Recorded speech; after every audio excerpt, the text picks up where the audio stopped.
If you're new, welcome to my channel. If you've seen me before, welcome back. I'm happy to see all of you. As I promised on all of you guys' requests to do an update on my craft box, so here we are. I'm doing it today. There's a lot of things I want to talk about it. There was a whole bunch of comments, whole bunch of questions, which I really appreciate them all. Mostly good, few here and there, happens. Can't please everyone, I guess. So, let's start.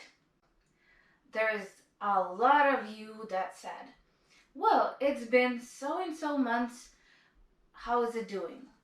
So let's call it about 3 years update. And as you can see, it's still alive, everything good. It's in working condition still. You can close it and open it, good. The backing still in good shape. Okay, so there are a few things that I did that either needed to be done or just because I wanted to. There's one big thing that I did that needed to be done, which is on the bottom, and we'll talk about it when we get to, let's say, to the bottom. I'm gonna start with kind of like a top and we'll go to the bottom. Two other things I did to it that wasn't necessary. Most likely you're not gonna need to do it. And one of them is my hinges. I did not need to replace them. But because my craft box was in my dining room, so my silver hinges kind of stood out, let's say, for me. I don't think anyone noticed it much, but for me, they were. So when I saw brown hinges on sale at Home Depot, I decided just to switch them. That was purely for looks. Although this is like the whole strip, of course it does add more strength to it, but I did not need to do anything. It's the same thickness as my silver ones was, just purely for looks. If I would do it again, I would probably buy matching or close to the color in the first place. At the moment when I was making it, I didn't quite think about the colors. I was thinking about more functionality. So this was one of the things that I changed that doesn't need to be changed. The other thing is kind of unpredictable, didn't need to be done if that didn't happen. So on this side, as you can see, all of a sudden I have a frame. It's still the same backing as here, but during our remodel we had a little accident. A ladder fell and kind of punctured the backing, which most likely none of you will have a ladder falling on your craft box and puncturing a few holes right here, and there's one right here. I will include a picture right here how it looked before. So I didn't want to spend a lot of money fixing it, so I took this peel and stick from Walmart. It was $3 and it's permanent vinyl. I will put a closer picture of it. So I took off the whole board out, and because the pieces were like not fully out, I just secured them with this permanent vinyl. I want it permanent because I'm not planning to take it off, and I don't want it to peel it after a while. So I put it on one side, on the other side, And then I put it in. It looked okay, but mixed matched. Not that this looks really good, but then I decided let's do something a little bit functional. So this is a chalkboard that I just had it laying around. So I just put it half with chalkboard. I can put notes, anything I want, written down. And this side, just, half with my magnets, so I can put whatever magnets on them, pictures, maybe, some things. I didn't have to, I just decided this way. Other thing, this is the chipboard. It's been cut in pieces. Same, wrapped this peel and stick laminate permanent vinyl on here, created a frame. That's it. I don't want to spend too much money on it because it doesn't need to. Of course, I could go and get a piece of wood and redo it. I would have to do it on both sides, which with today's prices, that's expensive. And I don't want to do it, I guess. So this was not necessary. Well, it was necessary to me. It's not necessarily needed for anyone who's building it, because most likely, as I said, you're not gonna have ladder falling on it. So, but all these things are still holding up from the beginning, because I've had a lot of people saying that it's gonna go bad quite fast. So that's it. The two improvements, or I would say changes, not improvements, that I did, those are right there. That's not necessarily needed, but I did them. I wanted to show you guys because I'm not hiding anything. So next, some that wrote that they would not trust these bookcases or shelves for their expensive machines because, I guess they're not strong enough to hold them, and the shelves would be bowing like this. Well, let's see. Do I have any shelves that's bowing? You can see it with your eyes. I don't. Me personally, I spread things out on the shelf evenly so I don't get the bowing effect. But when I was talking to my husband about this bowing stuff, and he was like, what's stopping you from flipping it over? Just in case if it does bow or you didn't put things, evenly. So I was thinking, yeah, what's stopping you from flipping it over? I haven't yet. And it's been 3 years, but I haven't yet done it. But what if somebody says, well, you could just flip it, wait till it's straight and showing it to us. Okay, let's go like this, which I didn't, but let's say if I did or something. But the shelves that's in the middle, they are secured to the bookcase and I can't flip them over. And you can see my heavy machines right here and right here are sitting on it, and there is no bowing yet.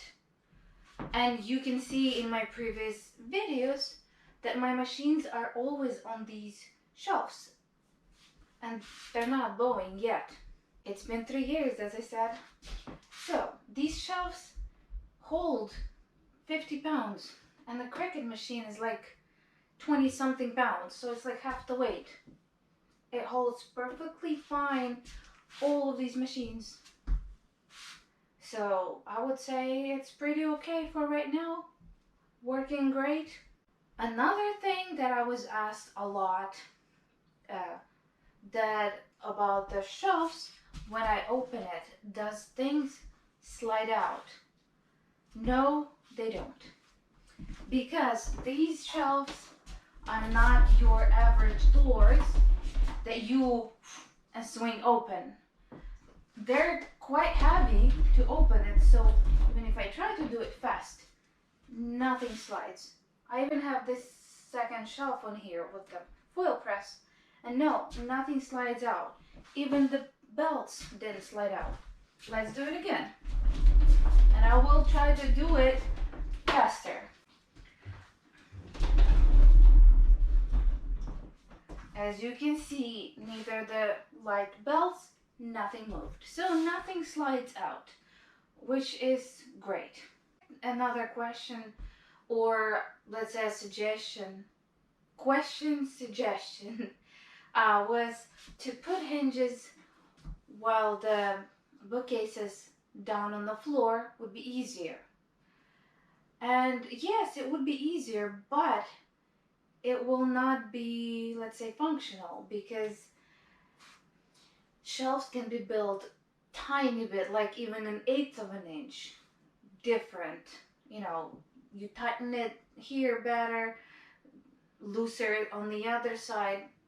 That could be an eighth of an inch difference, or 1/16 of an inch still. When you put your wheels on, you can tighten some tighter on one bookcase, and you can tighten the other ones more loosely, or, you know, could be fraction, you know, difference. But with all the differences, if you line up the bookcases together, put casters, and then you put them down, and there's like really tiny, you know, difference, it will put a big strain on your hinges. They will wear off quite fast every time you open and close. So I would not do that. When you put your wheels on, then stand them up and drill the holes and put the hinges. That would be the best way. So there was this other question when I was putting hinges on that I didn't even think of a significance, but I guess it was, because I would have mentioned it. When I was building the two of these bookcases together, I did put hinges on top and on the bottom, and I was putting this wide board in between. And so many of you asked about it. What is it for? It was for keeping the distance between the shelves even, because I have this this shelf, when it puts together, it sticks out from the side of the bookcase. If I didn't do that board in between, then my shelves would be like a Christmas tree or triangle, wider here and tied in here, same way there, and that would also put strain on the bookcases and everything. Depends on what bookcase you get. You might not get these bumps in here like I have in the middle. Then you don't need to put any boards in there. I just needed to put it because of my bookcases, they're this way. But some of the bookcases just have flat everything, so you don't need anything there. You just secure it. And the other thing, they said, why did I put hinges over there instead of a metal bar? You can put a metal bar. I did not find anything suitable for that distance. Maybe there is something there. I'm sure there's probably something there. But I had extra hinges, and I'm like, why not put it? They still hold up quite nicely. Nothing wrong. Unless I decide to do something, then, you know, I'll switch or change something. But right now it works, so I don't mind. Another thing everybody said, why didn't I put paper on the back of the walls before I secured it? I didn't think about it when I built it. Then when I built the bookcases, put them together, I was like, it's a little dark and a little bit mixed matched, because these parts had brown in them. Like these two shelves had brown backs, and these two shelves had ugly gray with warning stickers on it. So then I thought, I'll just get something to cover it. But if you're going with just the bookcases and the backings like I did, I would say yes, put the paper or whatever you want to put on the back first. That would be a lot easier. I would really go for it, seriously. When I was building it, I was, hitting the things as they come. I was doing it, thinking about it, and that's it. So yes, that would be more efficient to do it before. Okay. So, there's so many things that I want to answer and show. I might repeat myself, but a lot of you asked what tool I used. And the tool I used is this WORX screwdriver. I purchased it on Home Shopping Network or hsn.com. I'm not affiliated with them, just saying where I purchased it. But I think you can find them anywhere else. I will include like the name over here in the side of me, the picture. And it has this thing on the bottom, opens up. There goes your little orange thing that holds your bids in there. So you can change any bids that you need from your own stash if you have one. And that's it. You just plug it in. Kind of what it looks like a little bit. And then you have it. And this little piece that I really liked, it helps with the screw to hold it. When you put it in, you put the screw inside, and once you screw it in, it kind of opens up and helps you, like little helping hands. So I liked it. It's not the most powerful one, but I really liked it. And there's tons of you that asked me about it, so here it is. This is the tool, WORX, WORX. So next, let's talk about the table. As you can see, the table is not here. It's being used for some other thing right now, and it will be used for quite a while. So I'm just gonna go ahead and talk about the table and whatever is needed without it. But if you want to see what the table is and stuff, please go back to the other video so you know what I'm talking about. Next, there was a lot of questions about the table and table legs and table brackets. So the table that I've purchased before, it was from Walmart also, and the brackets did come with the table. I know IKEA sells tabletops, and they have also brackets for the tabletops to secure to whatever. Usually they would secure them to their Colex cube storages, so you can put them at different level. So one of the ways to get that kind of table, if it's not available at Walmart anymore, to go for IKEA. I know they have it. I've seen it, and I don't know the name of it, but I did answer to a lot of people in the comments with the name of the brackets at IKEA.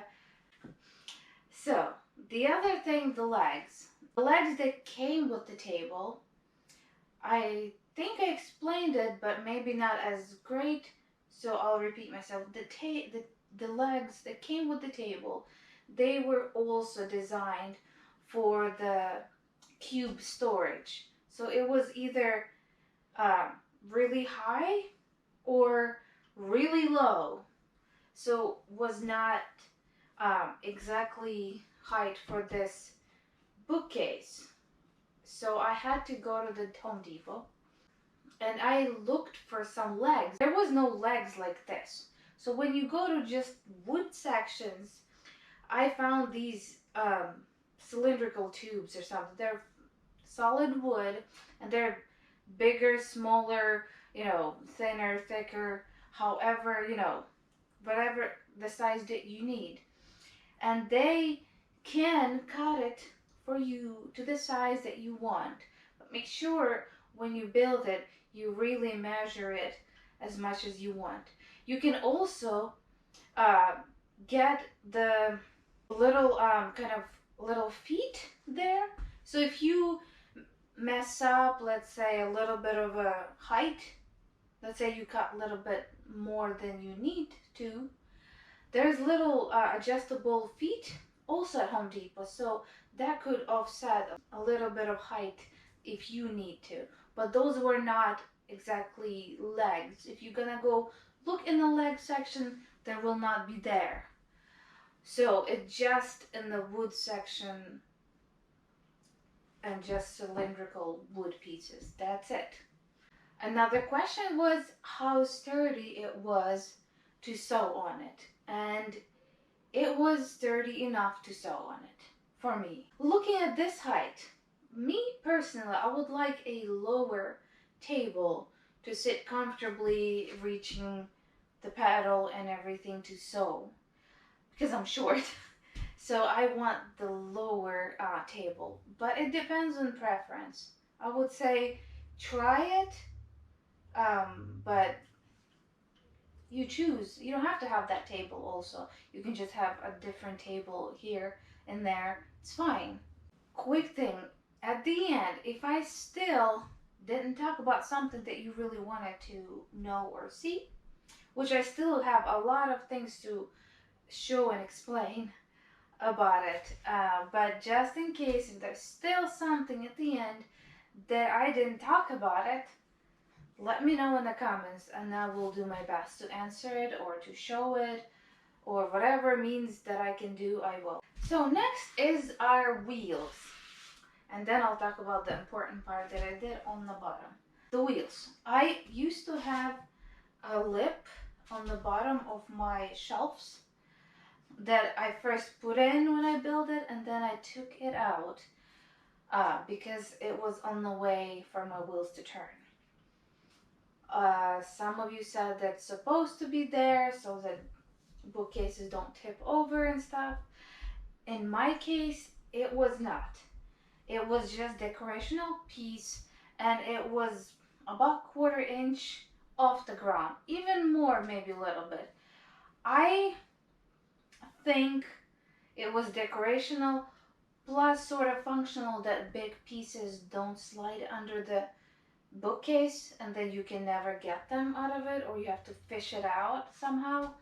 So in my case, that was just decorational piece. It was not functional for bookcase not to tip over. And because my wheels have brakes on them, it was really stopping from them turning.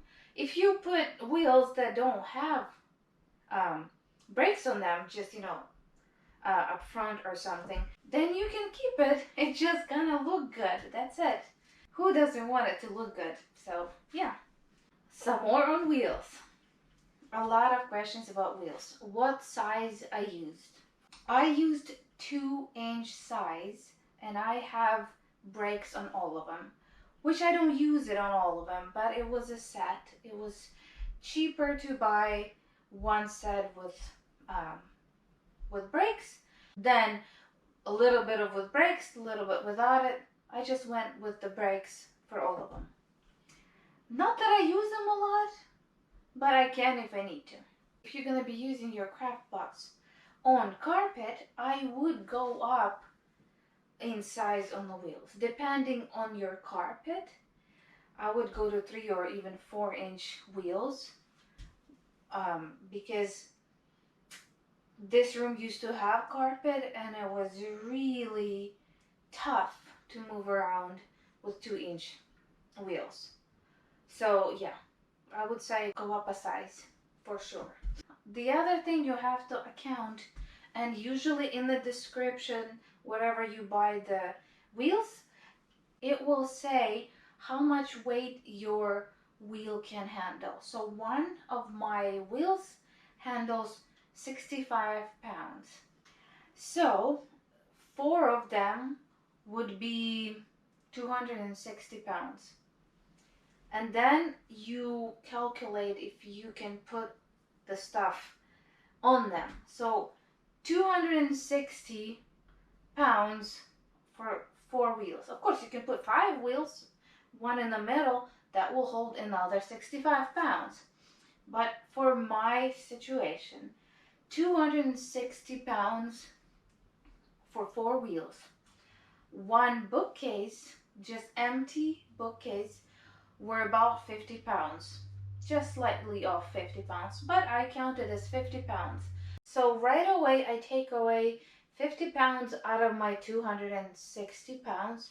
So all I'm left is 210 pounds that I can put on the wheels. So each shelf has its own limits too, which it says on the description for the shelf that you actually purchased. So the bottom one and the middle one was 50 pounds, and these 3 up to 30 pounds.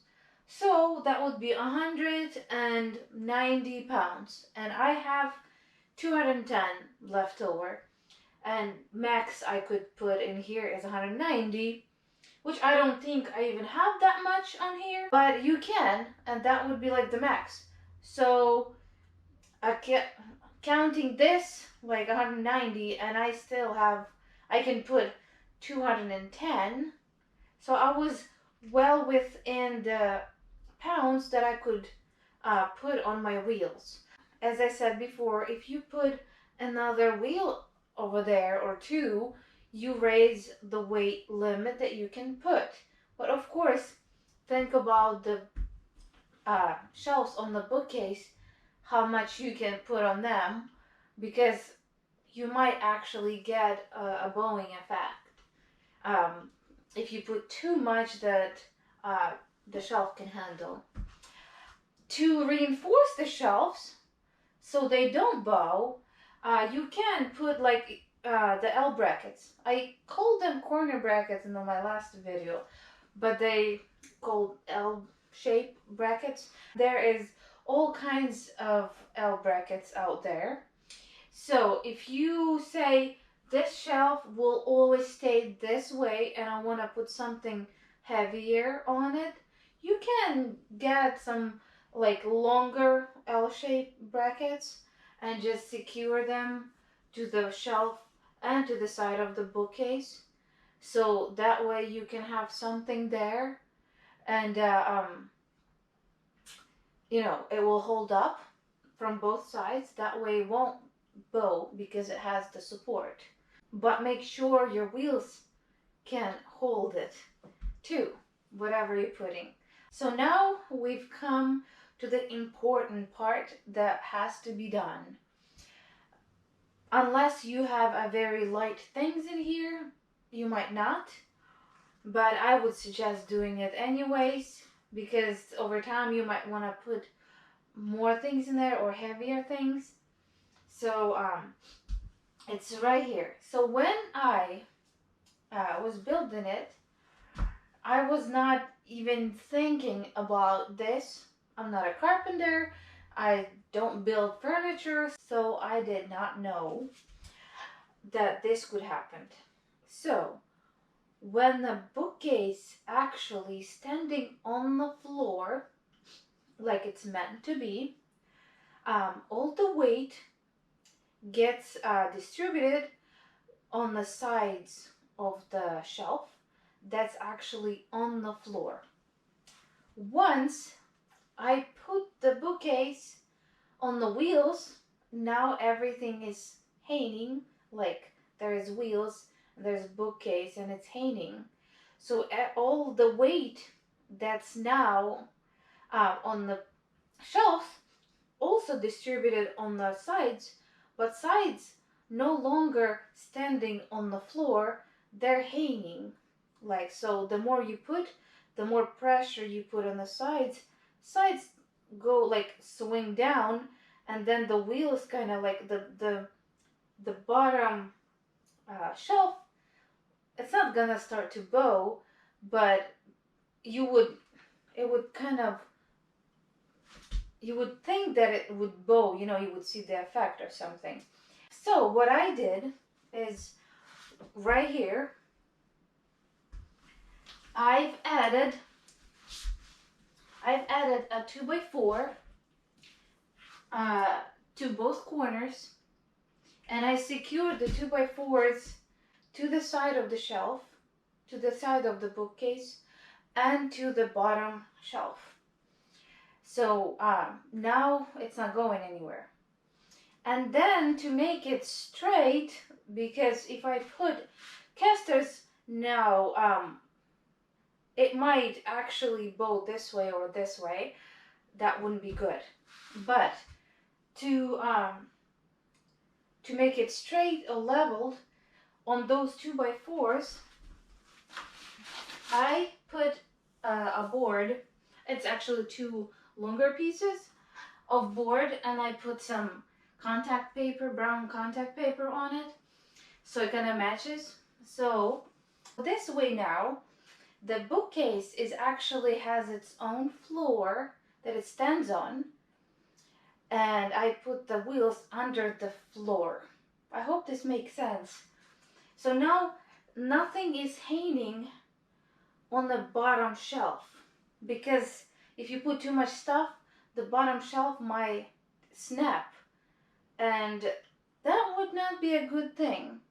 And I started noticing this as I started putting more things in there, because, ooh, this is only 20 pounds and I can put 30, or this is, you know, I can put more here or more there. I started doing this, and I started noticing this distress on the bottom shelf, and I said, we have to do something before it breaks or snaps or everything falls over.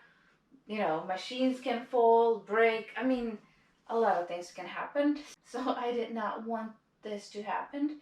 This is what I came up with my husband. So he cut the boards and 2x4s, and I secured them.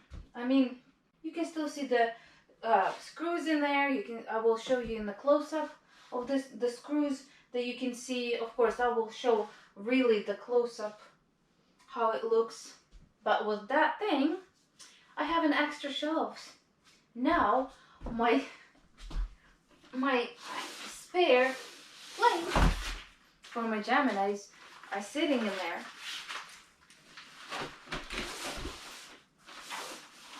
But if you do that beforehand, while you're building, you're good to go. Because when I had to redo it, I had to take everything out. I had to undo 2 of these shelves, lay them all down, re-secure the bottom, and then put it all back together, and then fill it back up.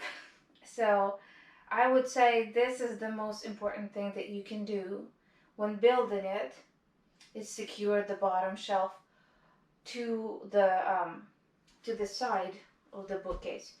You can also secure the bottom shelf to the side with the L-shaped brackets, kind of like I did on the handle, but much stronger.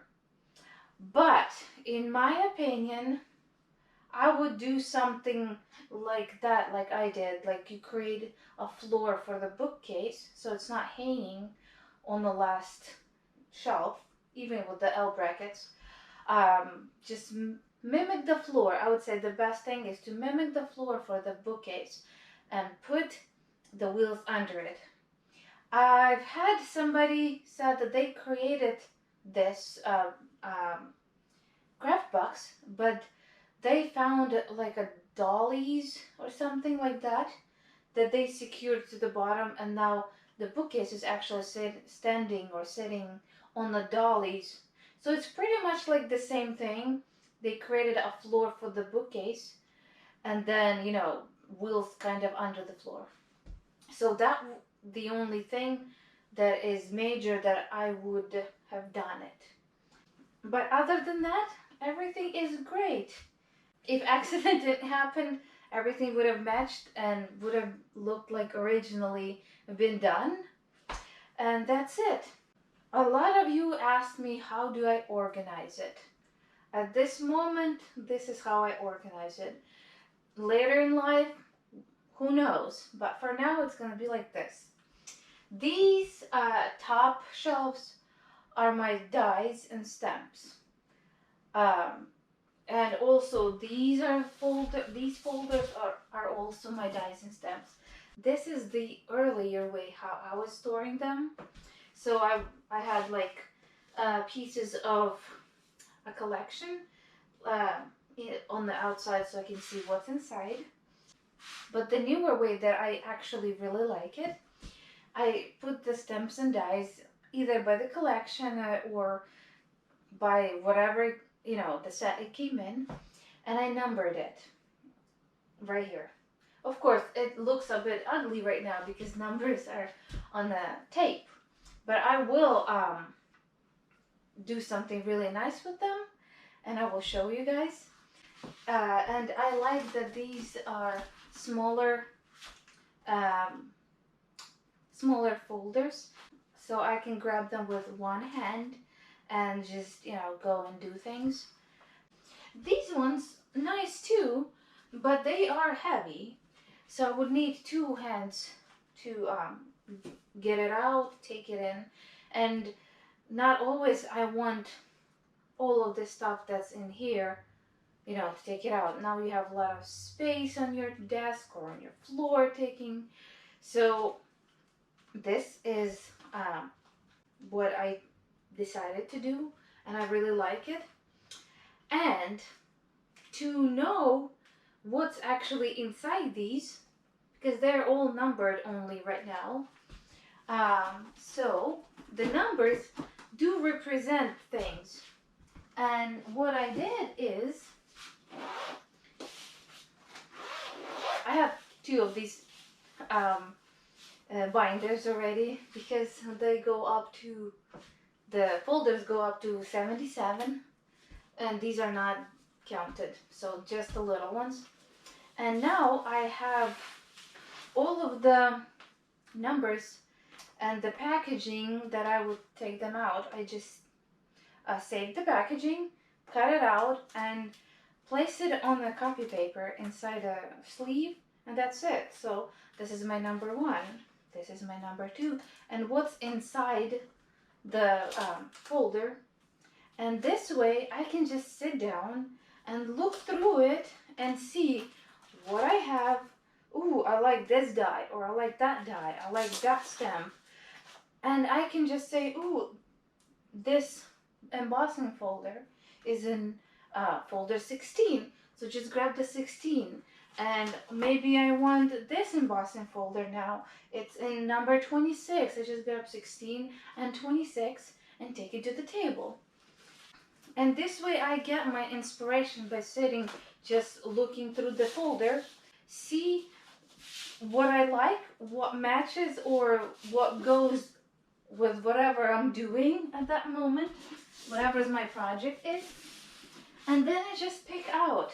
And we'll see if I keep it in my folders, or I actually got a scrap rack. So I will see if it actually will work good or not. So I bought it at a really good sale.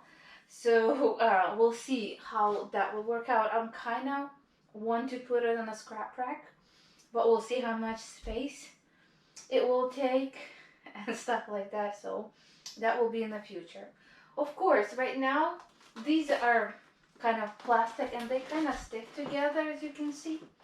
So I am planning to wrap them, and of course I will show you later when I do it how it looks and stuff, and I'll explain a lot more what goes with it and stuff. And I do want to put them in sections also.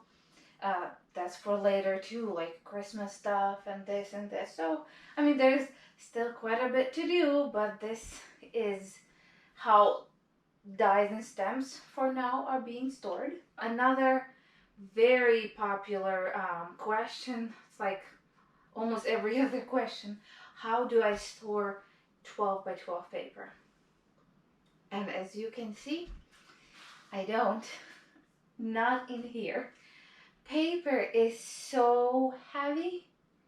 It's really heavy. As much paper that I have, it's mostly cardstock.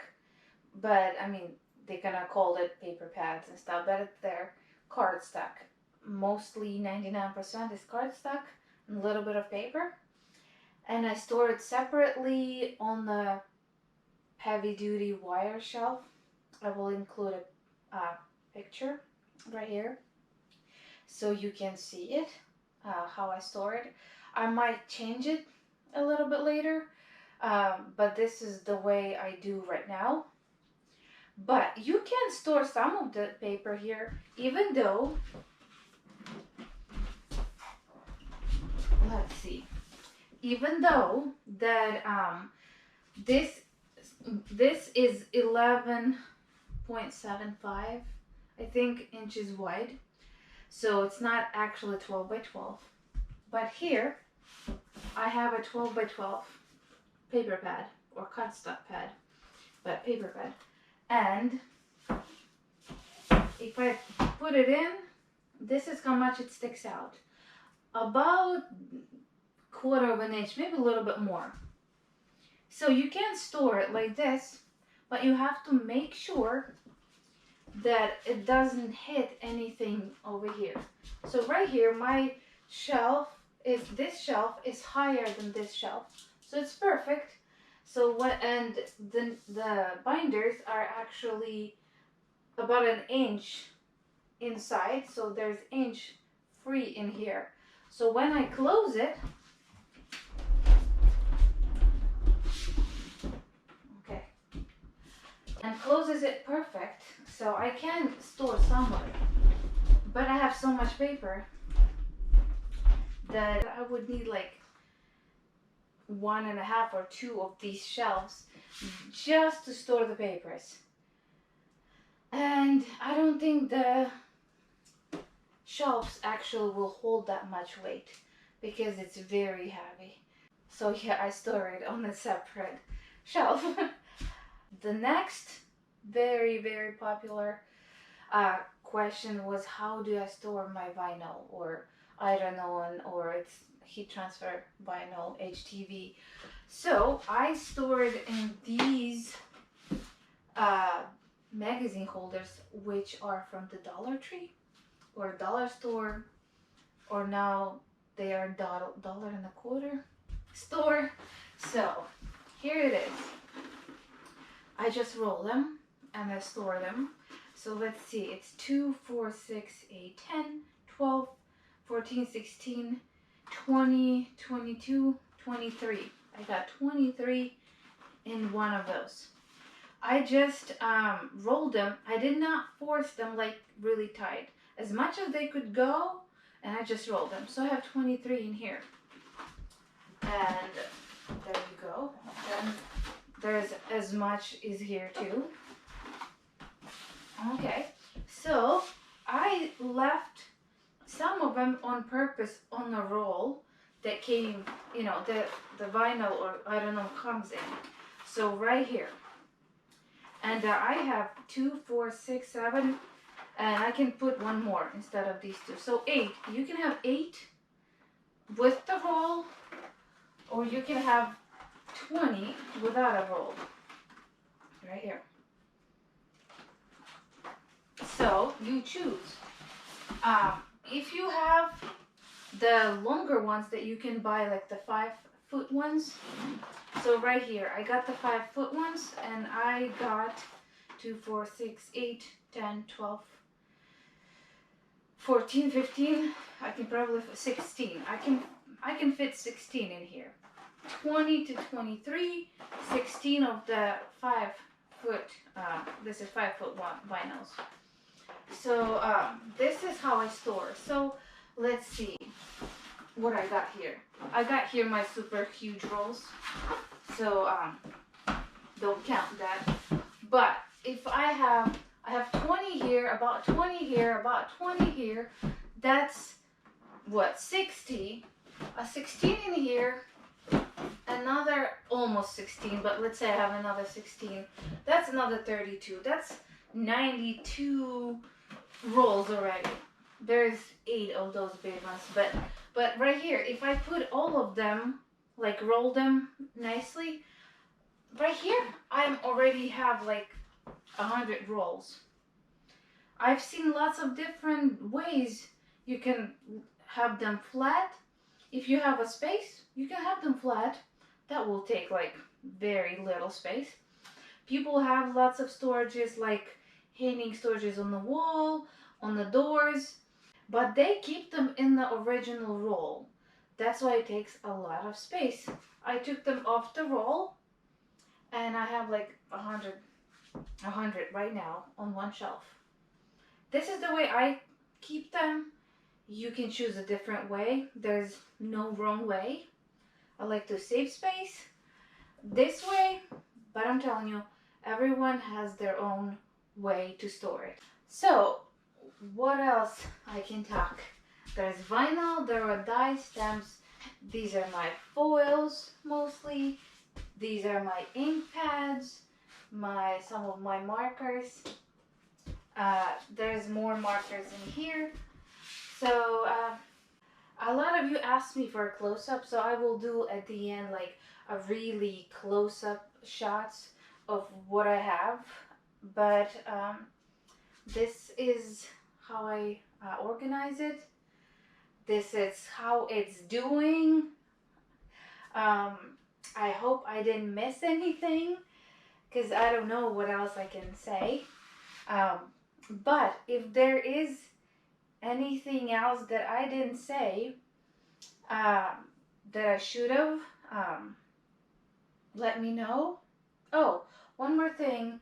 I have a outlet here that goes on the back and plugs into the wall, and somebody said that you can put 2 on some other side, like over here or something, so you can have other things plugged in. And yes, you can put as many outlets as you want to accommodate all the machines that you have. Like, you don't have to plug in, unplug that one or something. Yes, you can, as long as you have enough outlets on the back that can handle all kinds of machines.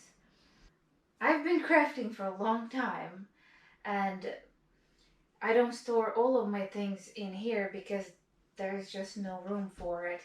And to store all of my things, I probably would need like 5 of these. That's not including my fabric. So like, I would say main things are in here. My stamps, dies, machines. But other things is on the side, on the shelves, and so they're easy access. And I use the wiring shelving because it actually holds a lot of weight. So I'm happy with those too. Once you start crafting, it's really hard to stop, especially when the new things comes out. Well, I think that's it. It's standing strong, working great for me, and I don't think it's gonna break anytime soon, unless life throws another accident for me, but I hope not. But as you see with your own eyes, it's all great. No bowing shelves, nothing. So everything is great. It still closes and opens nicely. I hope you got your answers.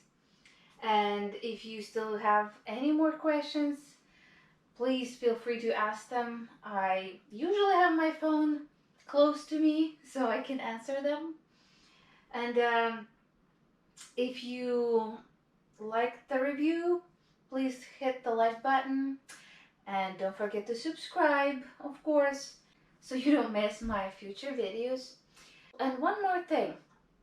There's some of you that noticed that they got unsubscribed by YouTube from my channel, and they stopped seeing my videos that I post.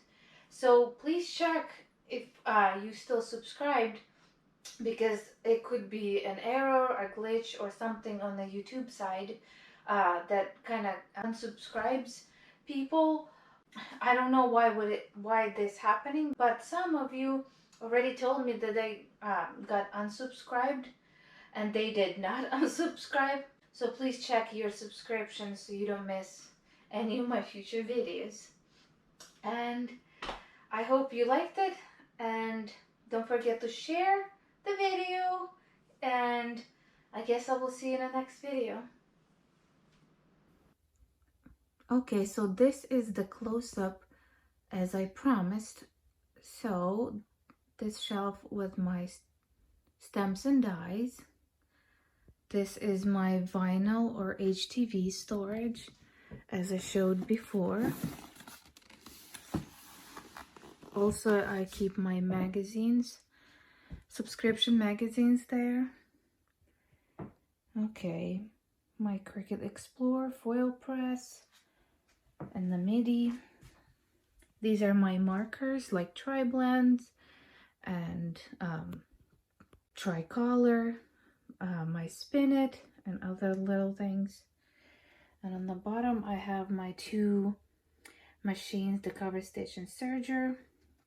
And this is the close-up how I secured the bottom shelf to the sides with 2x4 and added an extra board on the bottom, like a false floor, like right here. So the bookcase is actually standing on the floor that I created.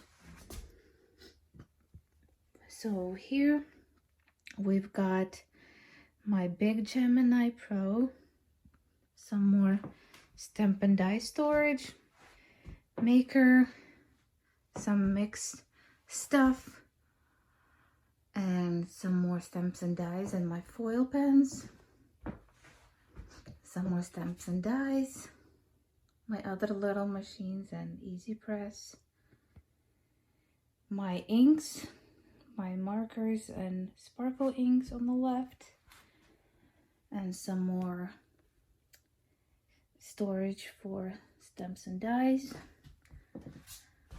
This is my sewing machine / embroidery machine.